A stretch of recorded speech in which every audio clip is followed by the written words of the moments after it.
Mm-hmm. And that's what we have to get back to, making time. That's interesting. That's interesting. Well,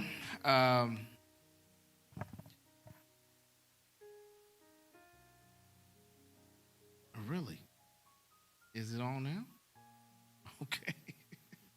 We're having some technical difficulties. Yeah, the devil don't want us to. Listen, I'm just thinking that this is a conversation that needs to be had. Absolutely. So if you're listening tonight and you find yourself struggling with these things, and you can identify that the frequency, the duration, and the intensity is more than what it should be. It's been a long time since you functioned at your baseline. I want to invite you to message me or pastor.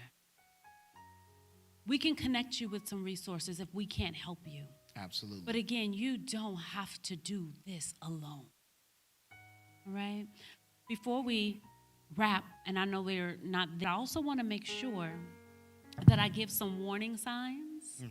And that I give you some resources. And for those of you that are in reporting role, I want to give you some things to look out for so you'll know what you're seeing. And please keep this in mind. This conversation that we're having is not just for adults. I want you to hold in your mind the teenagers that are in your life. I want you to hold in your life the adolescents that are in your life, because we're affected across the board. No one is safe. We're all vulnerable. So, should I give some of those tips now, Pastor? Yeah, please do. So, tips for holiday stress and depression, right? First of all, acknowledge your feelings. If someone close to you has recently passed away, or you can't be with loved ones for one reason or another, normalize that and allow yourself to feel sadness. Allow yourself to feel the grief. I think that that's one thing that we haven't been taught in our community, and that's how to grieve. Yeah, no, I agree with you. Right? We wait for losses. We wait to get over the loss, which is why social media, it's been 20 years and it still hurts. Because it's not normal to think that grief is not, the loss of someone we love that's significant is not ever something we'll get over. It's something we learn to live with. So we need to focus on the living. So acknowledge your feelings. If you feel like you need to cry, cry. You can't force yourself to be happy. Don't try to pretend. People that love you want you just as you are. Number 2, reach out.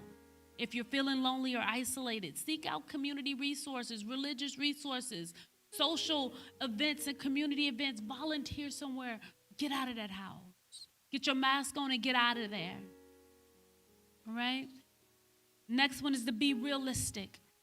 The holidays won't be perfect, right? You may not make a big dinner. Go on down there and get you a turkey oven and get you some stovetop. Don't tell nobody you had stovetop, but do that. It doesn't have to be perfect. That's moment. Stick to a budget. Don't outdo yourself. A lot of times we self-medicate, and we think of self-medicating with drugs and with sex and with drinking. Oh, but the spenders help us hold. Stick to your budget, okay? Make this one to set aside differences. If there are people that you could connect with, but y'all a little estranged, you got offended back in 1976, somebody said something to your kid. Listen, right. Now is not the time. Right. Most of the time, especially if you're over 40, you forget why you mad anyway. I don't know what happened. Right, exactly. What were we what mad was we about? arguing about? I don't even remember. Set aside the difference. Family is what we have, and it's what we need. Next, plan ahead. Don't just wake up on Christmas. Make some plans. Invite some people. Invite yourself. I'm coming. Right. Right?